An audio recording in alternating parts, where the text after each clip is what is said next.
नमस्कार मित्रांनो, वोल्क्सवॅगन पोलो आहे, कम्फर्ट लाईन 1.5 MH12 मध्ये गाडीची कंडिशन आपण बघू शकता. एकदम शोरूम कंडिशन गाडी मित्रांनो. 2016 single owner, diesel engine, insurance valid. गाडीचं किलोमीटर झालेलं फक्त आणि फक्त 80,000. शोरूम मेंटेन, डिझेल इंजनमध्ये गाडी मित्रांनो. गाडीची कंडिशन आपण बघू शकता. एकदम सुपर टाईट कंडिशनमध्ये गाडी मित्रांनो. तसेच गाडीचे टायर कंडिशन आपण बघू शकता. चारही टायर न्यू ब्रँड टायर आहेत मित्रांनो.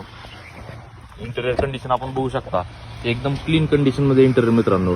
गाडीमध्ये तुम्हाला airbag, power window, power steering, company music system, AC मिळून जाईल. बॅक साईड आपण बघू शकता. 2016 सिंगल ओनर, इन्शुरन्स व्हॅलिड. गाडीचे किलोमीटर झालेलं आहे 80,000. गाडीची ऑफर प्राइस आपण सांगतोय 5,45,000 रुपये. त्याच्यामध्ये कमी जास्त करून दिले जातील. Location India Motors Baramati. Loan सुविधा उपलब्ध आहे, तसेच एक्सचेंज सुविधा उपलब्ध आहे. संपूर्ण महाराष्ट्रभर लोन करून दिलं जाईल.